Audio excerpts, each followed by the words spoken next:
तेलंगाना के chief minister Anumula Revanth Reddy ने पटेंचेरू के करीब वाक़े पाशा मेलाराम ज़नती इलाके में केमिकल फैक्ट्री में पेश आए दिलखराश धमाके पर गहरे दुख और अफसोस का इजहार किया है। इस हादसे में अब तक की इतलात के मुताबिक 45 मजदूर अपनी जान से हाथ धो बैठे हैं, जबकि मुतादिद दीगर शदीद और मामूली जख्मी हुए हैं।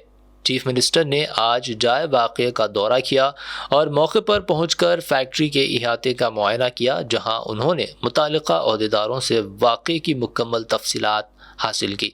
उनके हमरा रियासती वज़ीर सेहत दामोदर राज नरसिम्हा, मुकामी अवामी नुमाइंदे, ज़िलाई कलेक्टर, पुलिस कमिश्नर और दीगर आला अफसरान मौजूद थे। रेवंत रेड्डी ने इस सानहे को तेलंगाना की सनती तारीख का एक बदतरीन वाक़या करार देते हुए कहा कि रियासती हुकूमत मुतासिरा ख़ानदानों के साथ मुकम्मल हमदर्दी रखती है और उनकी हर मुमकिन मदद की जाएगी।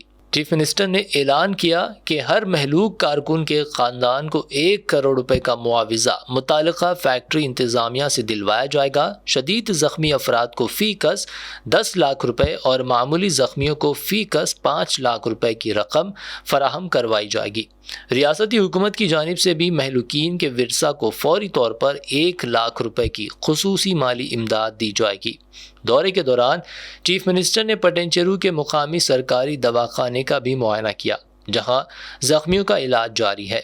उन्होंने डॉक्टरों से जख्मियों की सेहत के बारे में तफसीलात हासिल की और बेहतर से बेहतर तिब्बी सहूलियात फराहम करने की भी हिदायत दी।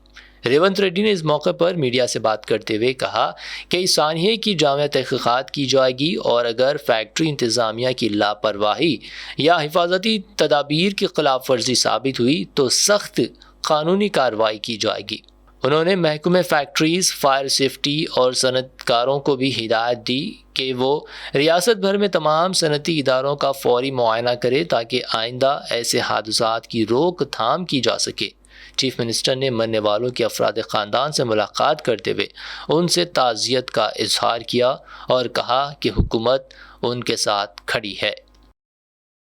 దీనికి సంబంధించి చనిపోయిన కుటుంబాలకు ₹1 కోటి నష్టపరిహారం ఇప్పించాలి పరిశ్రమ వాళ్ళతో మాట్లాడి ప్రభుత్వం వైపు నుంచి పరిశ్రమ వైపు నుంచి చనిపోయిన కుటుంబాలకు ₹1 కోటి నష్టపరిహారం ఇవ్వాలి అని చెప్పి నేను ఆదేశాలు ఇవ్వడం జరిగింది। ఆదేశాల ప్రకారం మా మంత్రులు పరిశ్రమ యజమానులతో మాట్లాడి ప్రభుత్వం వైపు నుంచి సహకారం తీసుకొని వాళ్ళకి నష్టపరిహారం అందించడం జరుగుతుంది।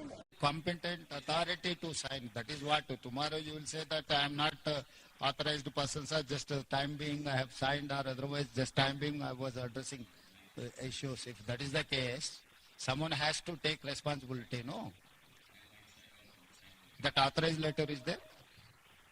Dan Kishore, have you checked his authorization?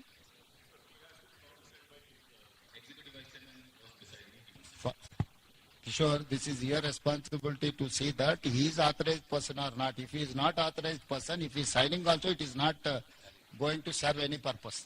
It is not valid also. You cannot take just like that any unauthorized person. First, board has to give some authorization to this person.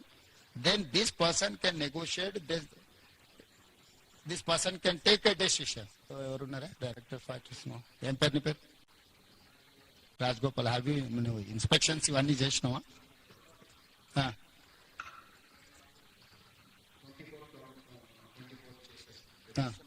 Okay, అంటే మొత్తం overall గా ఇది చేసిండ్రా? ఏమన్నా issues ఉంటే find out చేసి వాళ్ళకి ఏమన్నా షార్ట్ లిస్ట్ ఏమన్నా ఇచ్చిండ్రా? అంటే పీరియాడికల్ ఇన్స్పెక్షన్స్ జరిగినాయా? కమ్యూనికేట్ చేయడం జరిగిందా? వాళ్ళు దాన్ని అడ్రస్ చేసిండ్రా, చేయలేదా?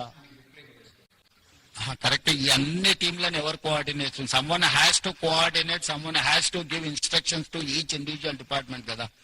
అంటే ఇప్పుడు వాళ్ళ వర్తికల్ వాళ్ళు పనిచేసి వీళ్ళ వర్తికల్ వీళ్ళు పనిచేస్తే కోఆర్డినేషన్ ప్రాబ్లం వస్తే it will become an another problem. So someone has to coordinate all these departments. ఇప్పుడు ఎందుకంటే ఆడ బిల్డింగ్ ఉంది, అది కొలాప్సబుల్ స్టేజ్ లో ఉంది. ఒకరు ఒకవైపు నుంచి చేస్తుంటే ఇంకోరు అటో ఇటో పోతే అది మొత్తాన్ని కొలాప్స్ అయింది అనుకో, ఇంకేదన్నా జరిగింది అనుకోద్దా. ఫస్ట్ లొకేషన్ ఫ్రీజ్ చేసి సీజ్ చేసి ఆ లొకేషన్ లో ఎట్లా యాక్టివిటీ చేయాలనే దాన్ని కూడా మీకు ఒక యాక్షన్ ప్లాన్ ఉండాలి. ఇప్పుడు బాడీస్ ను ఫైండ్ అవుట్ చేయడం ఒక ప్రాబ్లం, బాడీస్ ఏదైతే అన్రికగ్నైజ్డ్ అదర్వైజ్ అసలు అన్నోటీస్డ్ బాడీస్ ని ట్రేస్ చేయడం రెండో ప్రాబ్లం. మూడవది ఇప్పుడు ఆ కొలాప్సబుల్ కండిషన్స్ లో ఉన్న స్ట్రక్చర్స్ ని ఫర్దర్ యాక్సిడెంట్ జరగకుండా దాన్ని ఎట్లా రిమూవ్ చేయాలనేది మూడో ఇష్యూ. సో ఈ అన్ని డిపార్ట్మెంట్ కోఆర్డినేట్ చేయాలంటే you should have some mechanism to handle. ఇప్పుడు టుడే టుమారో అటెన్షన్ అంతా ఉంటుంది, 2 రోజుల తర్వాత ఈ అటెన్షన్ లేకపోతే మళ్ళీ ఇంకేదో యాక్సిడెంట్ జరిగింది అనుకో, ఎక్స్టెన్షన్ ఆఫ్ దిస్ యాక్సిడెంట్, అది ప్రాబ్లం అవుద్ది. కాబట్టి నువ్వు ఇమ్మీడియట్ గా దానికోసం మీ స్పెసిఫిక్ రోల్ క్లారిటీ ఇచ్చుకుంటూ మీరు ఆఫీసర్స్ ని డెప్యూట్ చేయండి. సెకండ్ థింగ్, ఆ కంపెనీ రిలేట్ వాళ్ళని కూడా ఎవరు అకౌంటబుల్ పర్సన్ ఉందో వాళ్ళందరినీ కూడా లైన్ అప్ చేయండి. ఈ రోజు జేకబ్ ఉంటాడు, Jacob will go tomorrow for Kerala or any some other place. They have some factory in Gujarat. If tomorrow is going to fly to Gujarat, who has to take care of this? Welcome to Hidayah Islamic International School, where education meets excellence, a world-class learning environment designed to inspire young minds. Every morning begins with warmth, respect, and a welcoming atmosphere. Spacious, well-equipped classrooms foster creativity and interactive learning. Experienced teachers engage students, encouraging curiosity and active participation. Hands-on experiment in our modern science labs brings learning to life. Technology-driven education ensures students are future-ready. A well-stocked library nurtures a love for reading and knowledge. With strong Islamic values, we guide students in Quranic learning and character building. Beyond academics, we promote fitness, teamwork, and discipline through sports. Join Hidayah Islamic International School at Mehdipatnam, Santosh Nagar, Bahadurpura, Sun City, Toli Chowki, and Aramghar. Your child's bright future begins here.